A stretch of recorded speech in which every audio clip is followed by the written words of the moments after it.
guys, I'm Fancy. And I'm Colleen. And this is Murder by Design. And tonight we have a extremely special guest with us. We have Leigh Egan from CrimeOnline.com. And she writes the true crime blog over there. She does a lot of reporting for them. And she's just a phenomenal person. I've been reading her stuff on there for quite some time. So Leigh, tell us a little bit about how you got started over there on Nancy's Crime Online. Hi, Fancy and Colleen. Thank you both for having me on.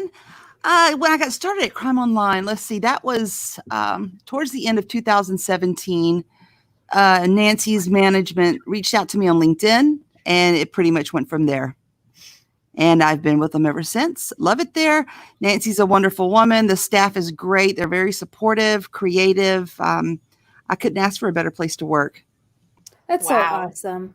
Oh, thank you. We talk with so many people who work with Nancy, and like Joseph Scott Morgan, he has nothing but great things to say about her and how much of a family woman she is. Yeah. Loves her grandkids. And Cheryl says she can't do enough for true crime and trying to solve these mysteries and just really trying to be a part of like you said earlier to us, a victim's advocate. So absolutely. I love what you guys are doing over there. It's such a great little informative thing. So thank you. Earlier today, though, we talked about this crazy connection between Watts and Jake Patterson. So Chris Watts and Jake Patterson.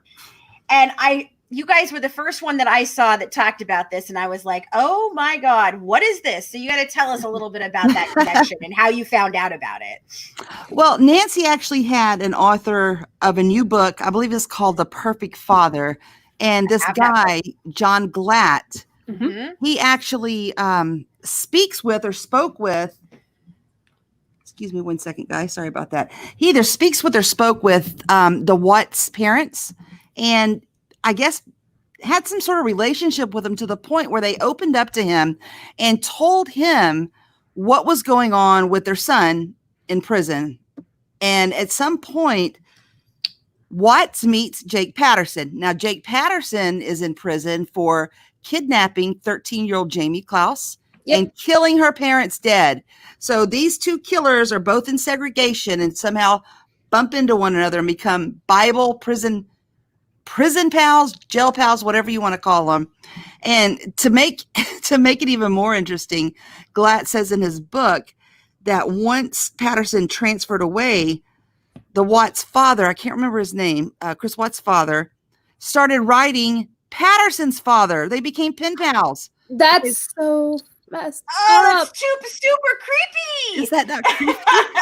That is really creepy. So I covered the Jamie Klaus case. Oh my goodness, I'm so sorry. So I'm in Wisconsin. I was going to do that. Now I feel better. So yeah, I'm in Wisconsin, and so I followed that case from the day it started because it's not often that big cases in Wisconsin happen, especially such a shocking case. And I'm sure you followed it when it was happening about how they started blaming Jamie, that she had a boyfriend and that she helped kill her parents and ran away. And I got so angry at people on the internet saying that, like, you don't know who she is. She's the sweetest little girl. She had nothing to do with this. He saw her at a bus stop and just took all these steps to not be traced, to kill her parents and kidnap her.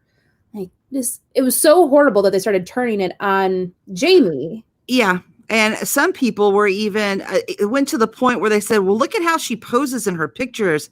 She's really provocative. And it's just a little 13-year-old girl sitting outside on a rock smiling. There's nothing at all, there was nothing. And these people got it in their head that she did this. She put that picture out there. She met this guy. It was absolutely insane. Sickening, just super sickening.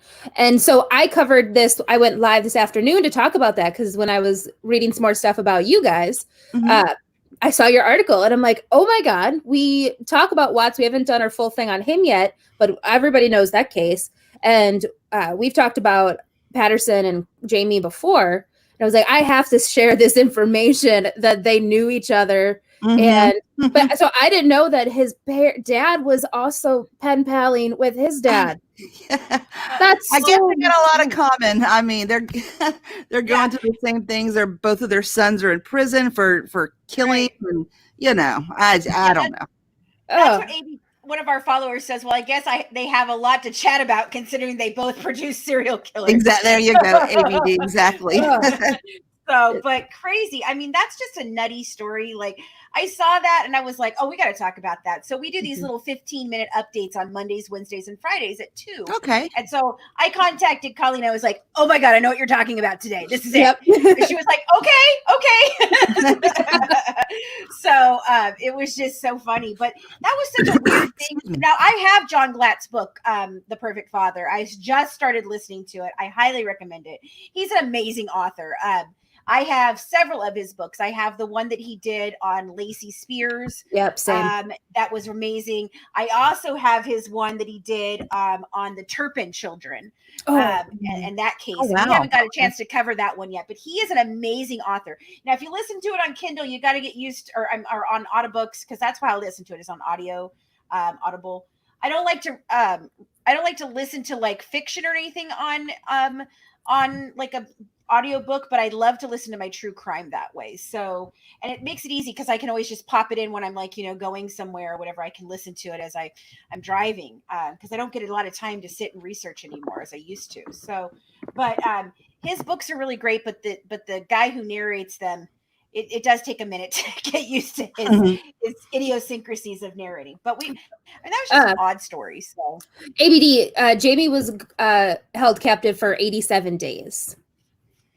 Brave little girl too. She managed to escape a secluded. Was it a cabin? Something. It was like a cabin, right? Or an Ogden, I believe. It was like a winter cabin up in Gordon, up in northern Wisconsin. It was like his dad's like winter hunting cabin, and he had her there, kept underneath a bed, kept in by boxes with dumbbell weights in them to prevent her from getting out. And it reminded me a lot of the Ohio case. Yes. That he had people over at the house while she was there. But they had no idea. Yeah. So it was so similar. But she escaped when he went off to work one afternoon, and she left the house and found somebody walking her dog, and they were like, oh my God, I recognize you from the news. And she was smart. She remembered his license plate, what car he drove, where his house was. Like, she was on it. She's a badass. She reminds me of Elizabeth Smart. Yes. Just a survivor. So. Yeah. Yes. Unbelievable. So Sensible Crimes says, I sleep with Harry Potter books in the background. It helps me relax and deal with stress surrounding 2020. I actually go to bed listening to Dateline, and my favorites are Keith Morrison. His voice just makes me so calm. I just love it. I just listen as I fall asleep, and then then in the morning I'll start to play it over again because of course I fell asleep. But I listened to the Harry Potter books on like cassette audio tape when I was in school, and I would fall asleep to that. Great audiobook reader for those books. Classic. So tonight we're going to talk about a couple of different cases besides this. Obviously, we just kind of thought this was an interesting one that kind of popped into the feeds today.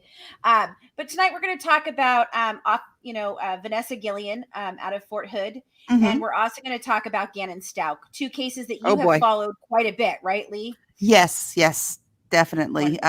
Especially the Stauch case. That one gets to me. And it's going to get worse, guys. If this goes to trial, which it will, because Leticia is not going to take a plea deal. She's not. God, no. She's too stubborn.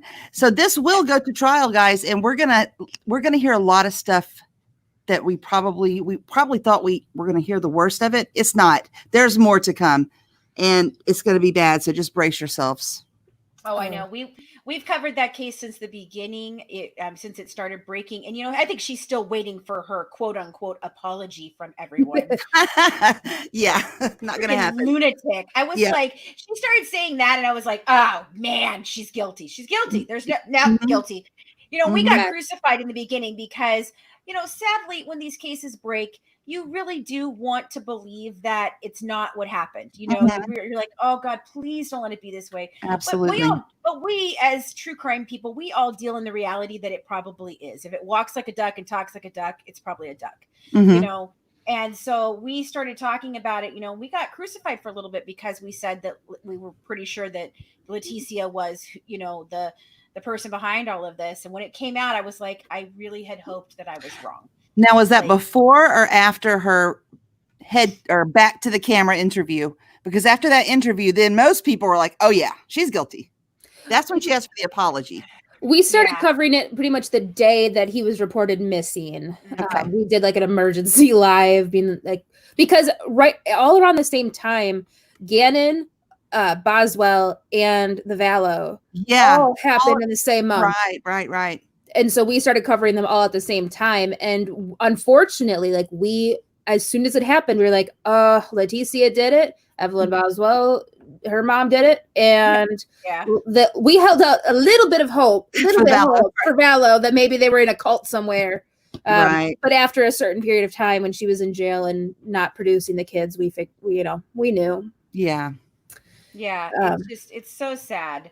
But, you know, so Leticia Stauch, a Colorado woman accused of killing her 11-year-old stepson and later planning a jail escape, could be at a state mental health hospital by this week. So, as CrimeOnline previously reported, Stauch's defense team asked for a competency evaluation to ensure the defendant understands court proceedings as well as the charges against her, which include felony murder and related charges in connection with the death of her 11-year-old stepson, Gannon Stauch. So, do you think that that Leticia really has a bid here for some sort of, you know, competency hearing? Like, I think she's playing it.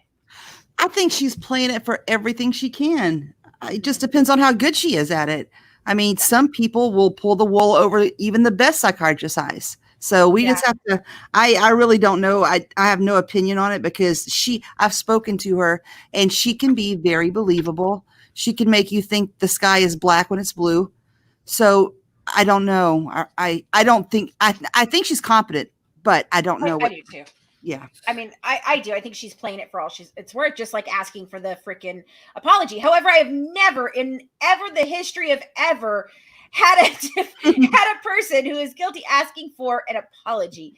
That one struck me as the craziest thing. And she was just like, you're going to apologize to me. And my husband's going to apologize to me. And it was like, almost like Oprah, like you get a car and you get a car. It was like, you're going to apologize and you're going to apologize. Well, it's like the mom who hung her two kids. Oh, that Snyder. Pennsylvania kid. Oh my goodness. Like, yep, I didn't do it. He killed himself and killed his sister. Apologize. Like, no. No, sorry, no, not sorry. And that poor little boy, all these people online were like, why would he do that to his sister? I can't believe she put that on her own son and let him take the blame for the little girl's death. It was just, she's disgusting. I think she's on she's up for the death penalty, if I remember right. Good. She's one of those ones who deserve. I mean, I thought like killing your kids is horrible enough, but then the whole photos of the dog. You're breaking up.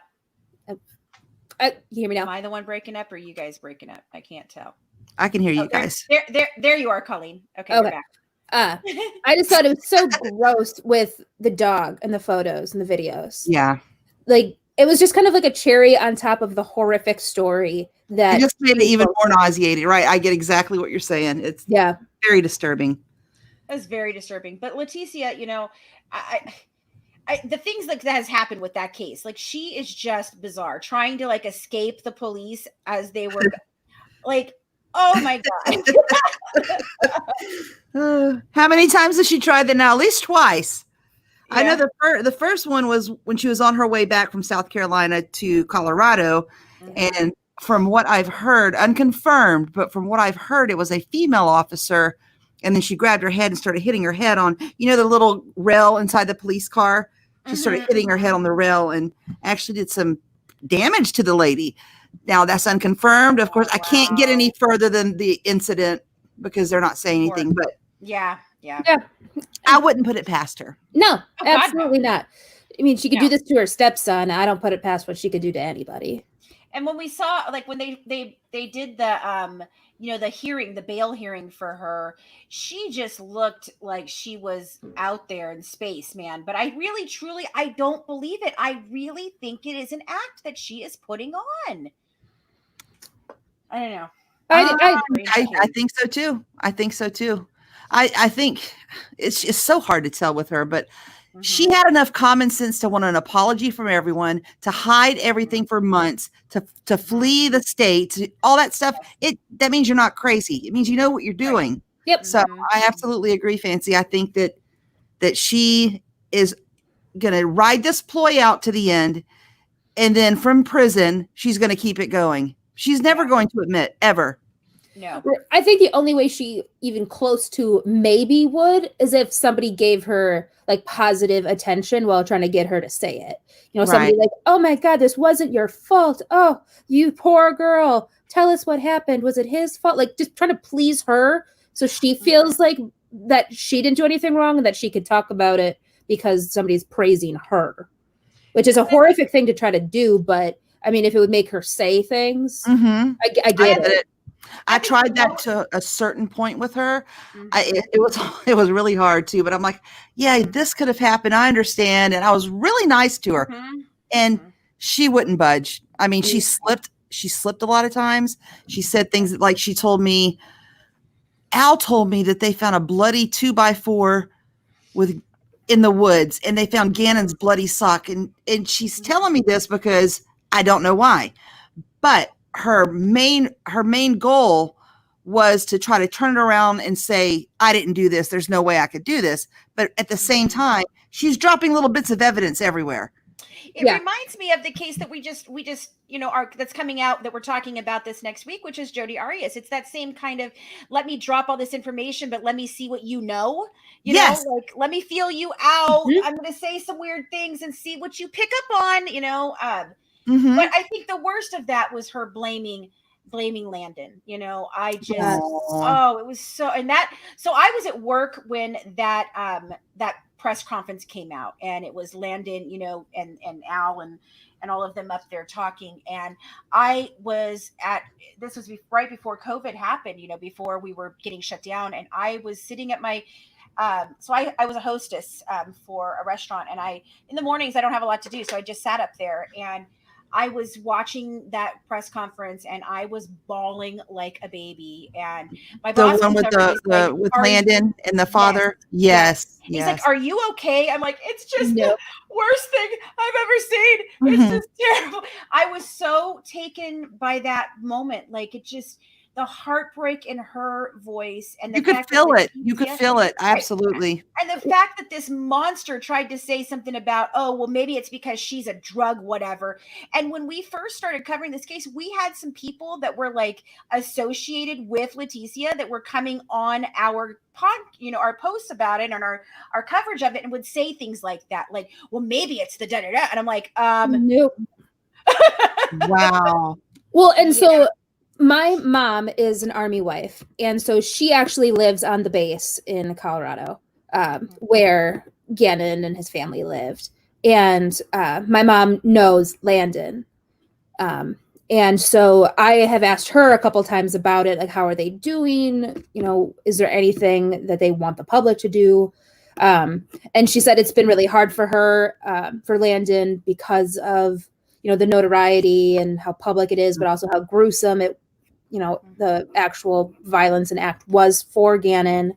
But, you know, I've been on the base before, and, you know, the Army is just one big family. And so they're rallying around each other, and the community and the kids are, you know, upset. Like, I've got some siblings that are the same age as Gannon.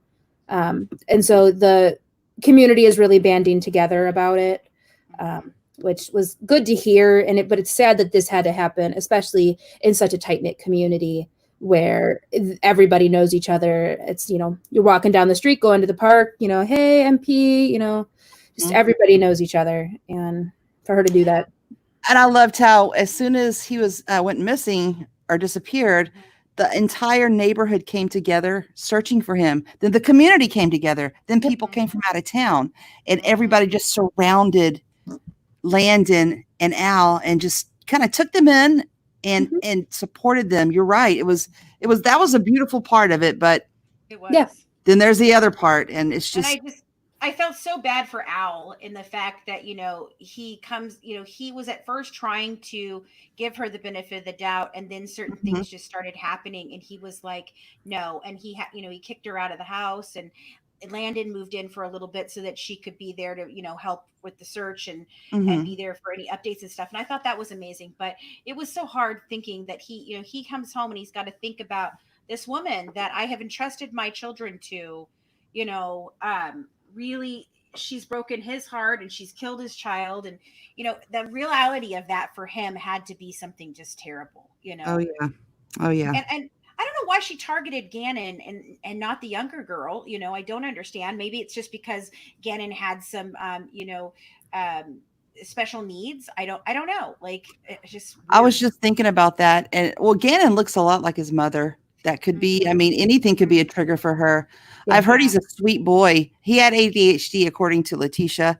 So he could have been hyperactive, maybe too hard to handle, but there's no reason in the world to even hit a child, much less kill a child. I mean, there's just no explaining it. She's just a monster. Some people are just monsters. Well, and it's not just like it was one thing she did to this boy. Mm-hmm. She overkilled him. Yeah. Blunt object, gun, possible knife. My goodness. Have you gotten any more information on how that transpired, or do we still not have a real clear? We're still waiting on the autopsy. Yeah, we're just going by what the police said. I wish I knew, but I think odd for a child for her to use all those things. Just my God. I think she snapped, and she's dangerous. She needs to be exactly where she is. She needs to never get out ever. No. Well, and so there was something that happened that they had found a jawbone in Pace, Florida that was identified as Gannon's. That a construction worker had found Gannon's remains under a bridge in March, and that since then investigators have worked to identify the remains, although his body was so deteriorated that the medical examiner hasn't yet fully completed the autopsy. Now, I think they have now, though. They have now, good. But I think that is so tragic. Like, I guess I didn't realize how damaged his body was and that he was that decomposed. And I know that's really gruesome, but I mean, they found him in mid-March, so 2 months, but I just didn't think he was going to be so damaged.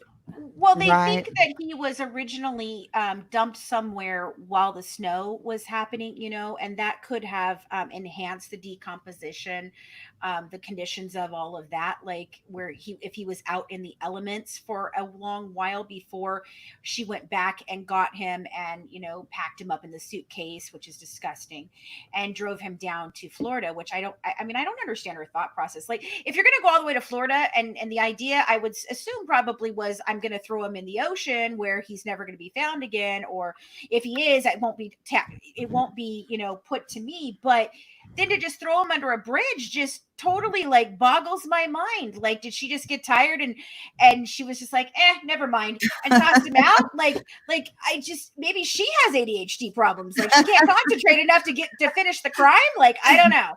Well, Joseph said that he thinks that she probably thought that canal under the bridge was going to take him to the ocean. Right.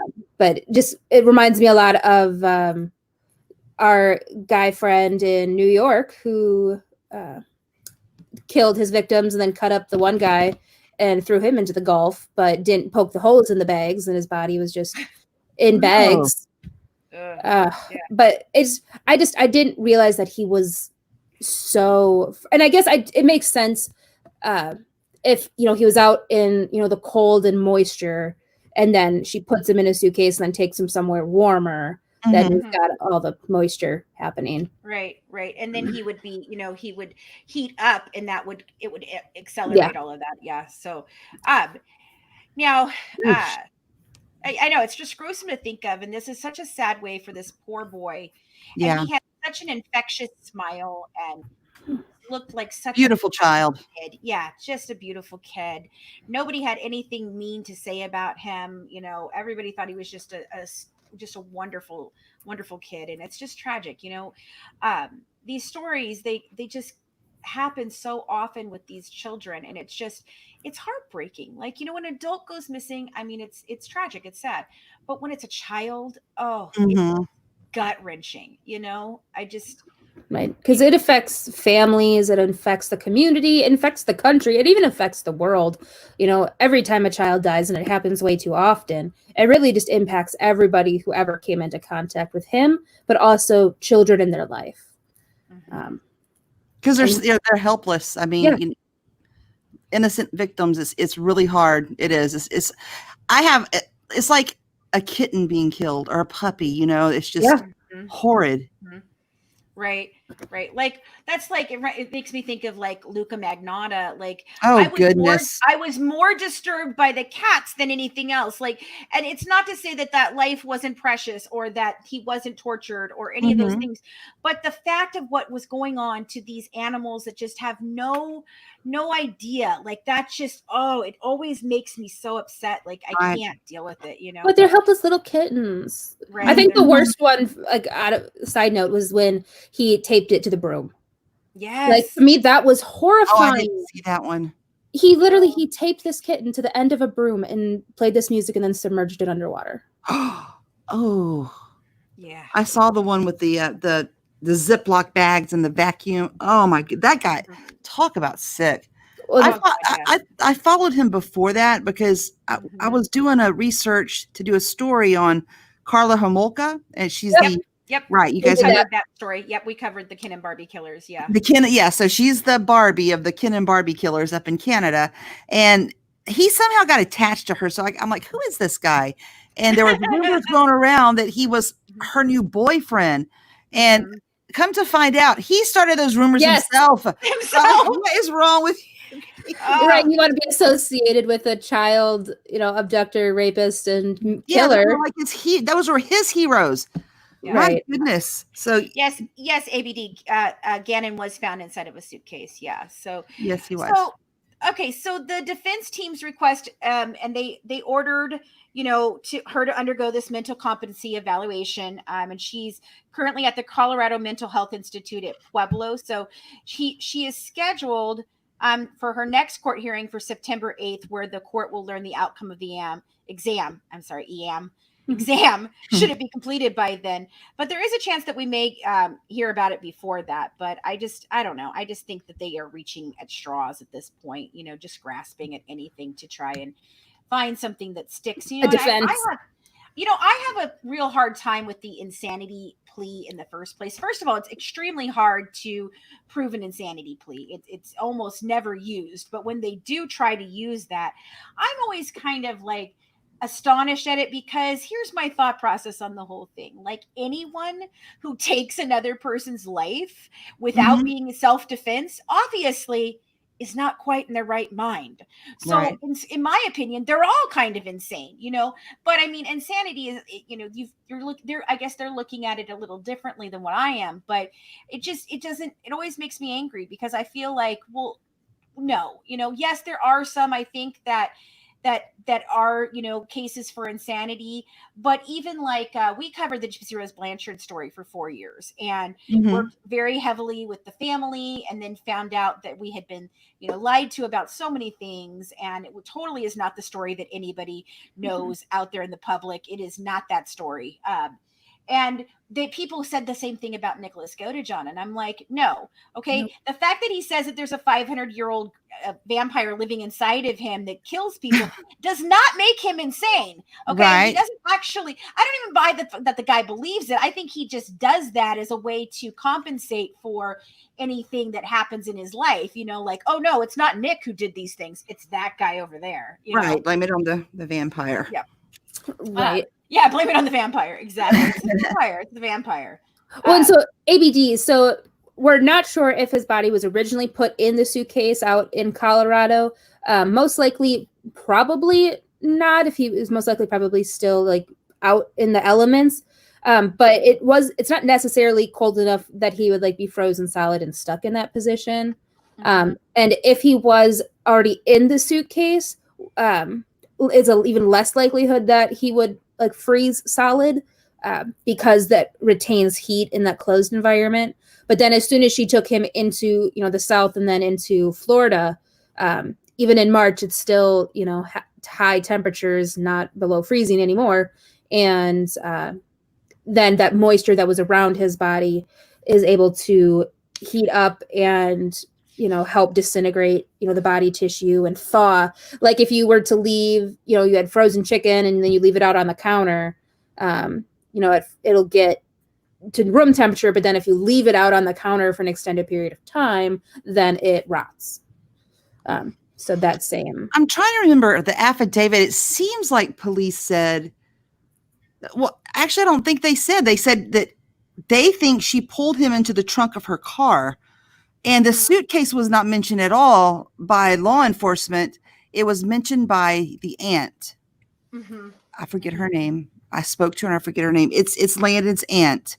Landon's aunt said that he was tossed over the bridge in a suitcase. So I think we were never really told if he was actually put in the suitcase at the house or later. Yeah. Well, Sensible Crime says that she said Al said the suitcase was missing from the start, so she might have had him in it the whole time. Yeah. Oh. So there's a lot of different people that have at least talked about this, not just the aunt, but yeah. We'll find out more, when the trial happens. And it will happen. Yeah. Right, exactly. So now you guys obtained the court records, and it indicated in there that Stauch is accused of writing letters to a fellow inmate at the jail that explained how she planned to escape confinement. Can you tell us a little bit about that? Sure. Well, she wasn't supposed to talk to anyone. She's 23 hours to herself, an hour out of her cell with a guard by her while her wrists and ankles are shackled. Don't talk to anyone.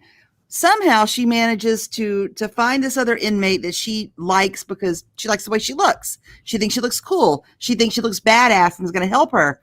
So she allegedly, according to this inmate, started writing her letters saying that she had a $75,000 something coming to her from her grandparent or grandfather, and she would help this lady.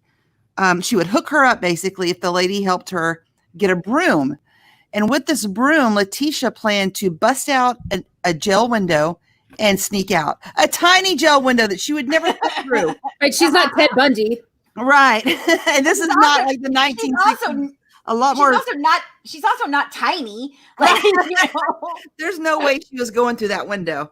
But she got caught. She got get out of the window. She would be caught. It's not like she'll be stuck there.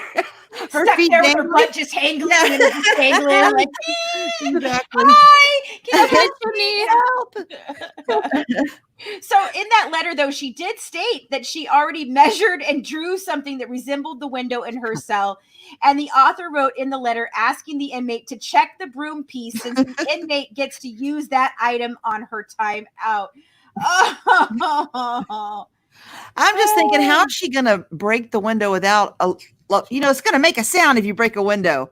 How would she do that and not alert the guards? Oh my God. Well, it goes on to say that Stauch says she picked Teresa Bouchard because and offered her money because she was quote unquote Italian and kind of like a bad boy. Yeah, Excuse exactly. me? I'm Italian, okay? And I ain't helping you break out of jail, lady. Like, right. I don't know, Christina, if you're watching, would you help her break out of jail?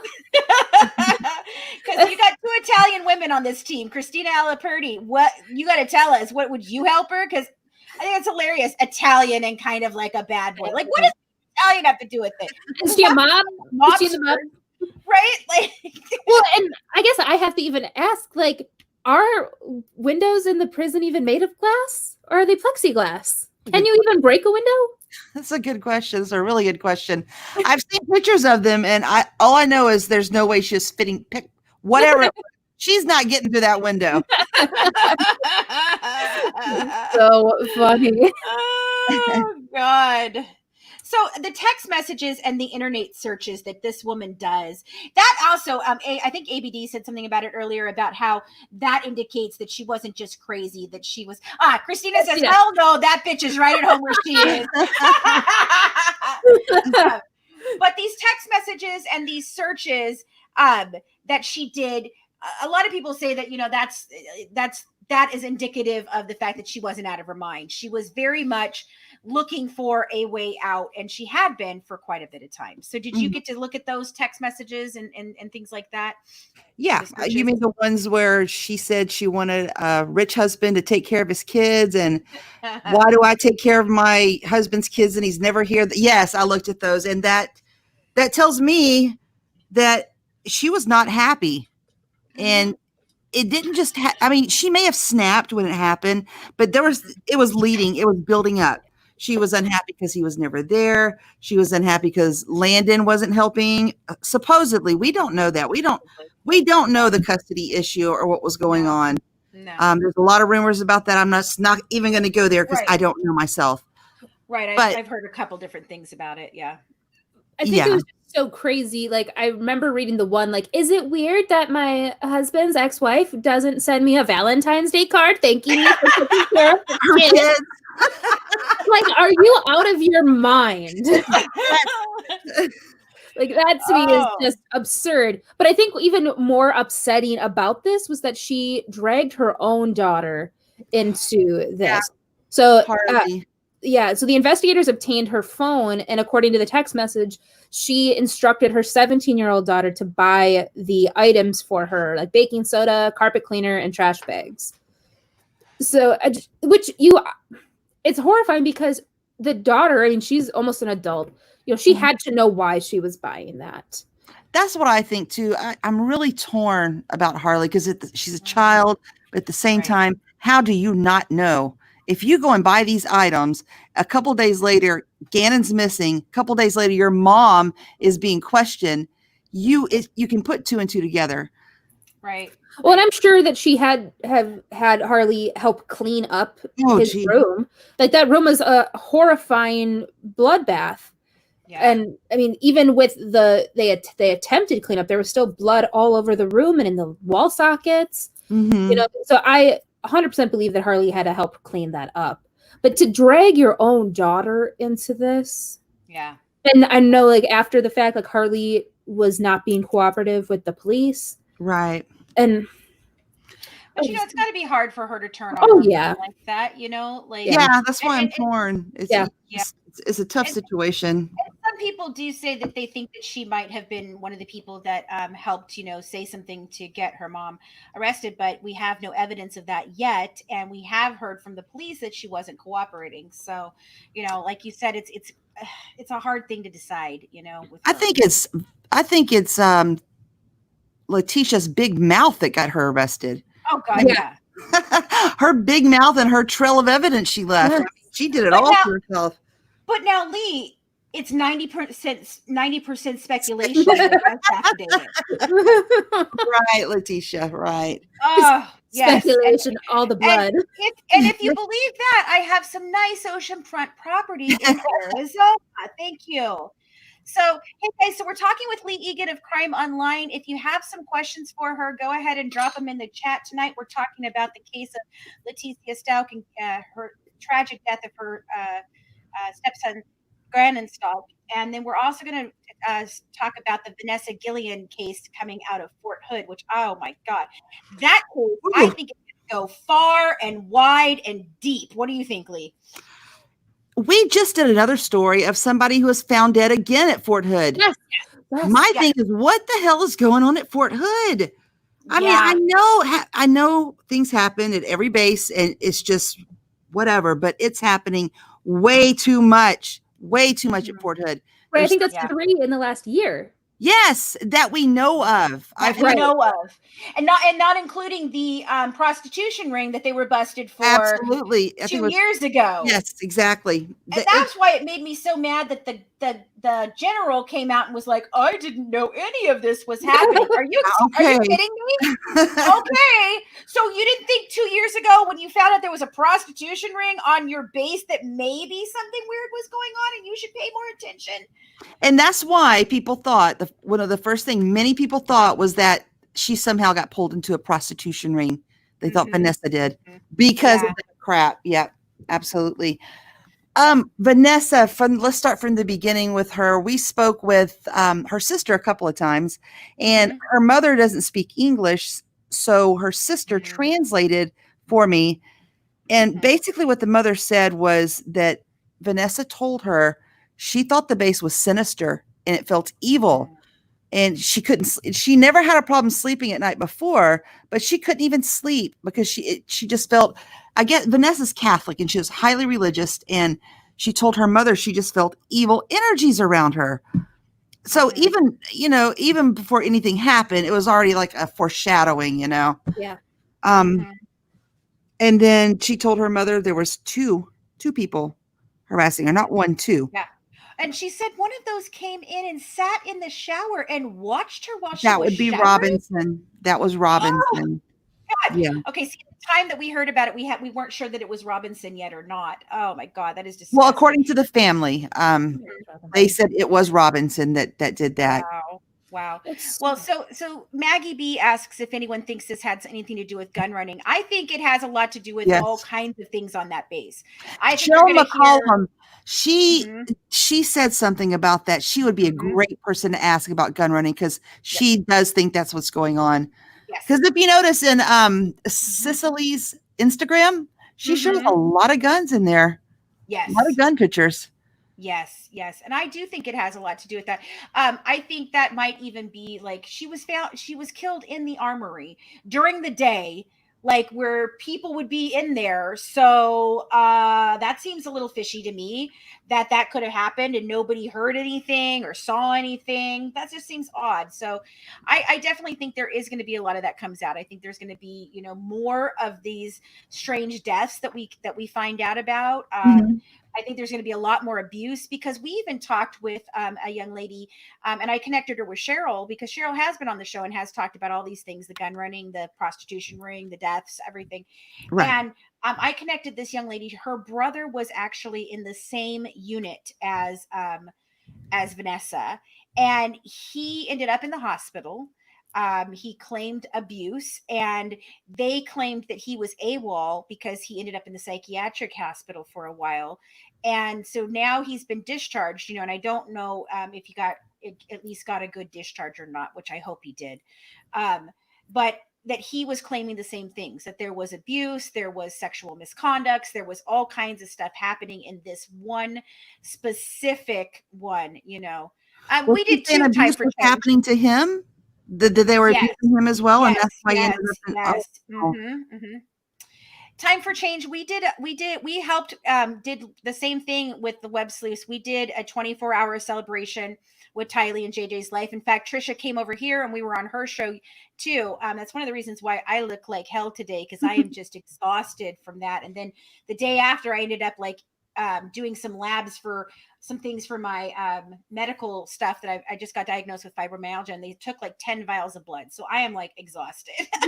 But yeah, we did that with them. And you know what? That would be something that we could do for Gannon. That would be a good idea, Time for Change. And we'll look into that. But we helped out with that 24 hours to celebrate Tylee and JJ. And we are going to do it every year. That's something that we're going to do. And we are working with Trisha, and we're going to actually create a new t-shirt that says, I survived the Daybell Rapture 2020. And we're going to donate some of the proceeds from that to a charity for abused children. So we're working with her. We should have those out next week. If you guys are wanting to pick those up, we're designing it right now. So there was another case that just popped on my radar, I think last week, regarding a military member being killed. And that was in North Carolina, Enrique Roman Martinez. And he had went on a camping trip with some of his other soldiers, and then they reported him missing the next night. But it was ruled a homicide because his body washed up on the beach in May. And so we're still waiting for answers. One of his family members, and yes, I haven't had a chance to write him back. He wrote me, and doesn't that seem odd to you guys? Yes. A little bit suspect. Something's going on there too. I'm not saying it's just Fort Hood. I'm just saying there's something going on. Well, RB says that a family member was stationed at Fort Hood in the 80s. Vast majority were women. The same thing was happening back then. It's a systemic problem there, and command overlooks it. In the 80s. Oh, wow. That's going all the way back. Now, I was stationed in San Antonio, but I wasn't stationed at Fort Hood. But, I know as a woman in the military, it is a hard battle. Mhm. You deal with a lot of things. A lot of times we hear things about women on submarines or women's in combat being harassed and all these different things. We're being asked to look into a specific one called Army Private Lavinna Lynn Johnson.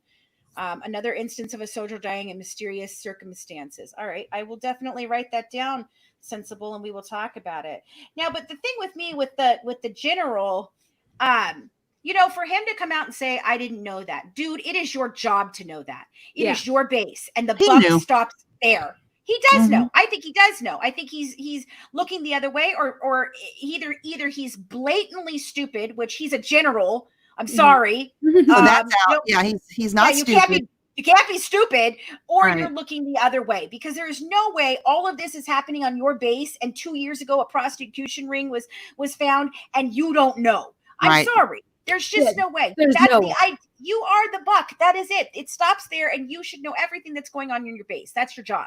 That's your job. So, I mean, I just think it's crazy that he came out to say that, and it just made me feel like he was just trying to save his own ass. Yep.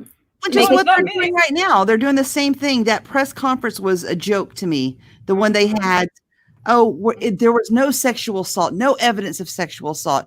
She told her family. Why would she lie? And Yeah. She ends up dead. It's not like she was pressing charges. So, Right.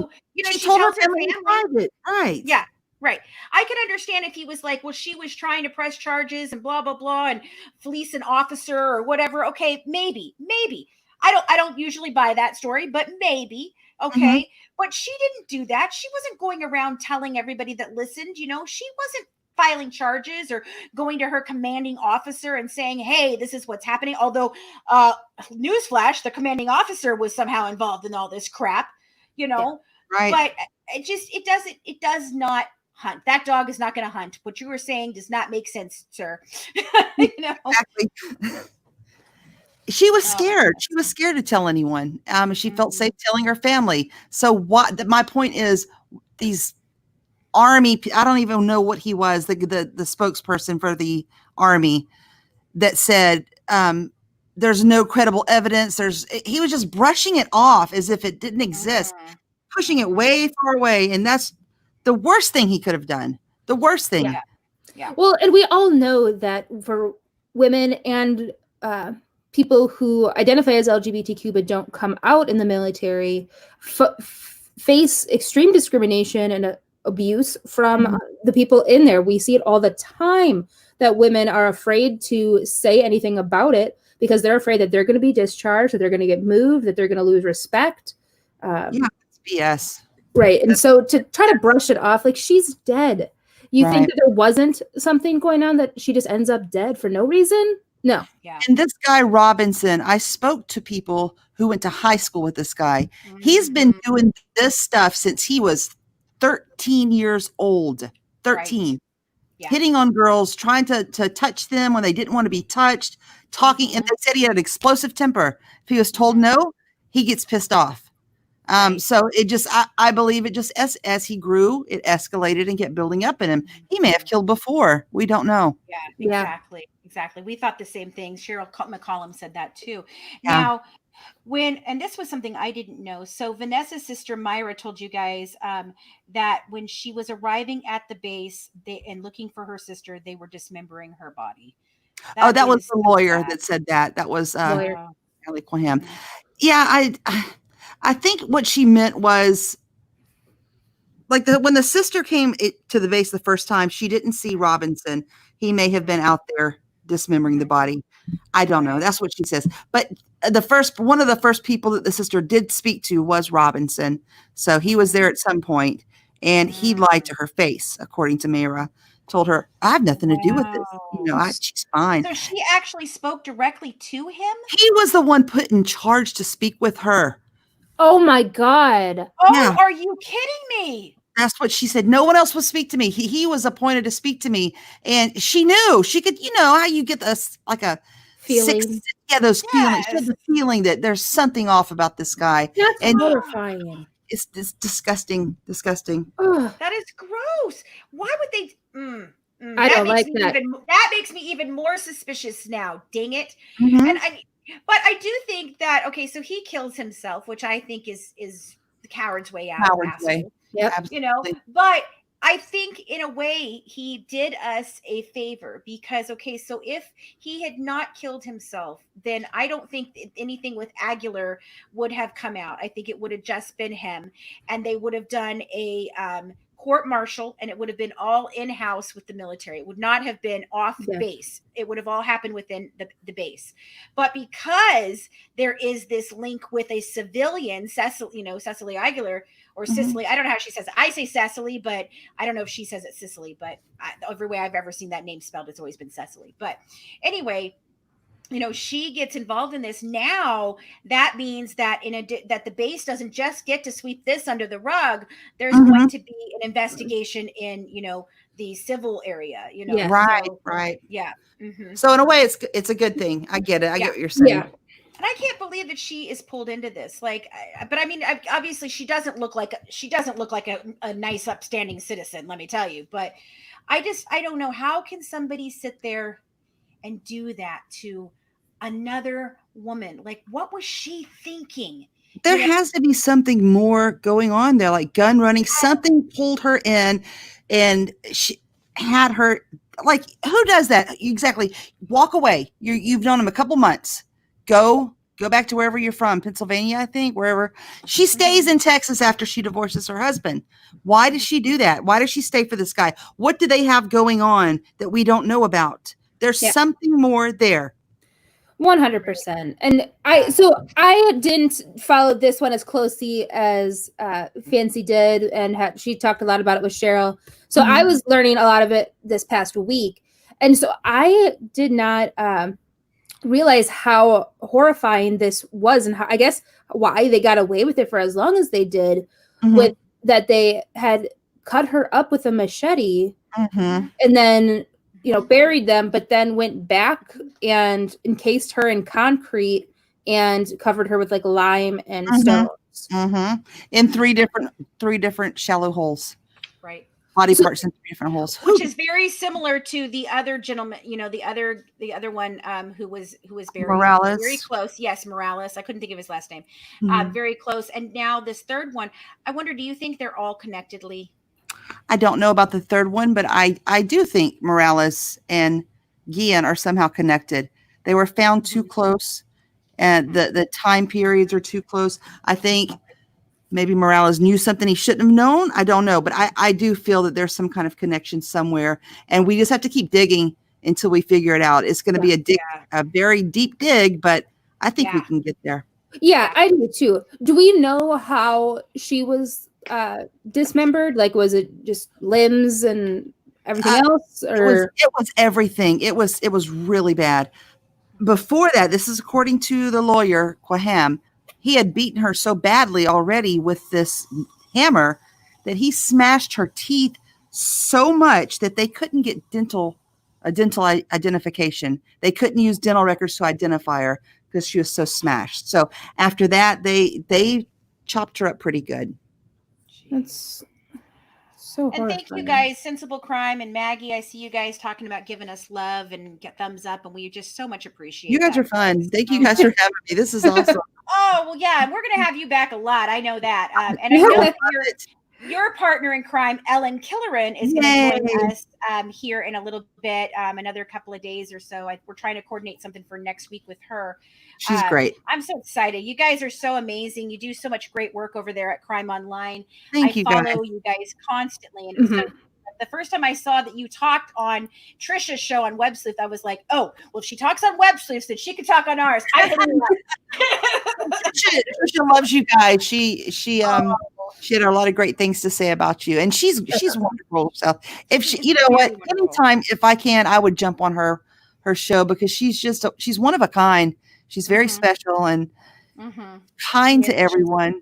And Yeah. she just Great doesn't heart. care. She'll sit there with all of her animals around her, putting her eye drops in her eyes. And I just thought that was so great. I'm like, I wow. mean, the first time I watched her, I was like, this woman is brushing her hair. And Yeah. she got up and she let the dog out. I'm like, what is she doing? And then, I just fell in love with her. She's just a she's sweet. Just lady. issue who she is. There's no sparkles, nothing. No It's airs, no airs. She's just exactly. so kind. I love that. Yeah. So Maggie B says she can't. How many others are out in the woods? I can't even. Yeah, that's what I'm thinking. I think we're gonna find even in Fort Hood itself, because there's a lot of acres there. Yeah. Right. Yeah. Who even knows? Yeah. Oh, and the ex-husband was shot at too. Like, oh my goodness. The whole case is just absolutely absurd. Yeah. Did they ever find out who shot at the ex-husband? I don't think so. I don't think it has come out yet. But I think eventually it will. But Robinson. there's a lot of dots that have got to be. Yeah, guys, this is going to be a dig, really deep dig. We're going to be digging through all kinds of stuff. Yeah. Well, and so people were wondering where she was. She was missing for so long. How did they end up actually finding her? Tim Miller with Texas EquiSearch, his searchers were out in the area and they actually found that Pelican case. And the Pelican case is what Robinson put her body in to take her to Lake Leon. Tim and his people find the Pelican case. They contact the Army. They're like, look, get out here right now. Get out. And they still wouldn't go. They still wouldn't go out there. Yeah. So he takes a photo or something of the case, shows it to them so they can match it up. Then after that, Army officials, they go out there. And then, no, I'm sorry. Let me back that up. A worker smells something in the area. Then Army officials go out there. And then that's when they find her. And it was in the same area where Tim had found that Pelican, the charred Pelican case. Well, oh, wow. So I guess I'm curious on how they were able to smell her and find her with her being encased in concrete and lime and rocks. That's a good question. What Tim said was it had rained the day prior, and that kind of made the smell come up. Yeah. Now, so some people are saying they don't think that Morales is connected. They think maybe he just ran with the wrong kind of friends. But you know what? I think that may still be connected. I think that all of this crazy, wacky stuff that is happening there, very scary, very sinister things, I really do think that they're all going to come together in some way. Maybe Morales isn't a great guy. Maybe he did run with the wrong people or do something. But I really do believe that we're going to end up connecting to a lot of different things coming out of this thing. Like Leah said, I think it's going to be a dig of all digs, and it's just going to be one of those things that you just keep uncovering layer after layer after layer of what this really is, because I still don't think we have a truthful story of what this truly is. I don't think it's just sexual harassment. I don't think it's just gun running. I don't think it's just prostitution. I think there is some really bigger stuff, evil stuff that is happening at this base, and it is just, I feel like what we need to do, and this is one of the things that Cheryl said is the way that we can help, guys, is we need to call our representatives and continuously ask for them to do a congressional investigation and hearing. So that is what we need to be doing to get justice for these, Oh, okay. So somebody said a boar had dug her out. Oh my God. What? I did not hear that. Wow. Oh God. Well, that explains the smell even better than I had not heard that. Right. I guess I don't know how far she was buried underneath the ground. Shallow. They did say shallow. And then with it rain by a lake, then a brush. And a boar would seek that smell out. And they would be able to smell it through everything, because they have just such a keen sense of smell. So that does make sense. I don't know that. It does make sense. I hadn't heard that yet either, but I mean, maybe that is, I'll have to look into that, Liz, and make sure, because I hadn't heard that, but it's not beyond the realm of possibility. That's for sure. So, well, thank you so much, Leigh, for joining us on this Friday night. We totally appreciate you taking the time. Like I said, guys, we're going to have her back many times. She's going to become one of our regulars, just like the rest. So Guys, it was fun. It's not even an hour. It feels like minutes. You guys are fun to chat with. We have a good time. You know, we talk about some really dark things, but we'd like to try and still have a good time while we do it, because put a little sense of humor with it. Well, yeah, if we just talk all about the horrible things that we deal with, it would be very sad and bleak, you know. And, right. And so we have to find, you know, the humor in certain things, and you know, I think it's interesting to see these criminals, and usually they make the most randomly weird mistakes, you know. And like I mean, it's laughable that Leticia was asking for an apology. It's gross, it's awful, but then again, it's like, seriously, like, you know, that happened and I was like, oh God, what is wrong with this woman? We talked about Casey Anthony earlier today. Boy. Like leading, and I know Nancy talked about Casey Anthony forever, but how, you know, she just walks police officers down an end of a hallway in Universal, that she doesn't work there. She's saying hi to random people. Like, that's the funny part of that horrifying story, is that she just thought she could get away with it. Yeah. Well, and guys, she did get away with it. Yeah. I guess she wants to have a baby now. I'm not okay with that. Please don't do it. Don't do Gross. It. I don't know why any guy would want to be with her. I don't know why anybody would want to be with her in the first place. Now, Christina just mentioned, guys, and this is something that we've been talking about with Cheryl from the Cold Case Research Institute. You know, she's the founder over there. And we started this campaign called #LoveWins. We're selling merchandise that is #LoveWins, #LeaveWithLove. And basically what we're doing is raising money for a scholarship fund in the name of peace, because, you know, we were talking right after all the George Floyd stuff started beginning, and we were talking with Cheryl, and at the end of her, you know, interview with us, she said, well, we should do a t-shirt, guys, and we should start a scholarship fund. So we did. Aww. And so it's in the name of peace. We're raising, you know, funds for that. And basically what we're doing is asking college age students to send in a video, a 30-second video, you know, just explaining how they lead with love, and tell us a little bit about themselves, and you know, a bio of their, you know, what their educational goals are. And you can do that to goodwivesdish@gmail.com. Christina did put up the link to our merchandise. Now, the merchandise, we're going to be donating a proceed of the, you know, a portion of the proceeds. And then we also have a GoFundMe, that all of the money that we collect in the GoFundMe, Christina, can you throw that up too? The GoFundMe is going to go to this scholarship fund. And basically this was our answer to what's going on in the world, because, you know, Cheryl says, you know, we don't fight hate with hate. That's not how we're going to get through this. The only way that we're going to get through this is through love, you know? And so love wins. And have meaningful conversations about change, and work together to be able to have solutions to the problems that, you know, we face in this country and the world. So it's, you know, a great program. You know, we're doing it with lots of great people, and just consider either donating, if you don't want a shirt, or if you want a shirt, consider purchasing one. And it comes on more than just shirts. Comes on tons of different stuff. Yeah, all kinds of stuff. So you stickers. Can go over there. Stickers and cups and bags and everything. But you guys, that's what we're, you know, pushing right now, is our Lead with Love, because we really do, like Colleen said, this is the only way we're going to get through all of this. You know, and there's so much going on right now in our country that is just, you know, horrific. Even these cases, you know, we're seeing these things, and this is just, our country is really in need of love, just love. So, but anyway, guys, thank you so much. Leigh, thank you so much for joining us. Everybody, thank you for tuning in. We appreciate you all so very much for joining us on our Friday night. We'll be back on Monday to finish up our series that we have been doing on the Alyssa Turney case. And then we will be going into, Colleen, you tell them, because it's your case that you love. Is it my man? No. Or is it my Laura Bible? It's your Laura Bible. So we interviewed Jax Miller, who did the documentary Hell in the Heartland, writing a book with the same title, about two missing teenagers that are still missing. It's a very wild, crazy case. I am completely obsessed with it. And Jax Miller was a treat to interview.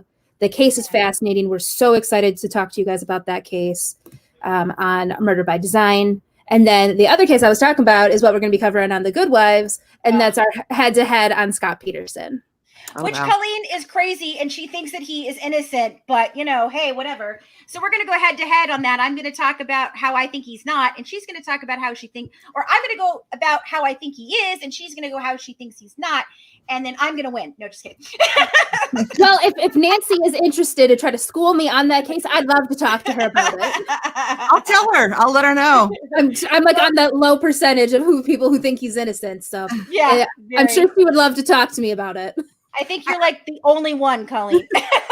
Well, his aunt too, or his cousin, or whoever she is. His own sister thinks he did it and wrote a book about it, Colleen, for crying out loud. So, but next week on our podcast, The Good Wives Guide to True Crime, which you can find on any of the major podcast players, or you can go over to our website at madgingerentertainment.com. You can find us talking about next week. We're going to be talking about Jodi Arias, and we actually have an interview to give you guys that we did with Kirk Nurmi, all about his experience as her defense attorney, which let me tell you, that is a crazy story. Yep. So, and now the second person, he was disbarred for telling his story, and now Juan Martinez is disbarred for some sort of sexual misconduct of some sort. Crazy that both lawyers in that case have been disbarred. I don't think I've ever heard of that. But if you guys want to stay tuned, we'll always bring you, the current and the hot cases of the minute. Yep. Alrighty, guys. Well, thank you so much. Thanks, Leigh, for being here. Thank you, guys. Keep in touch.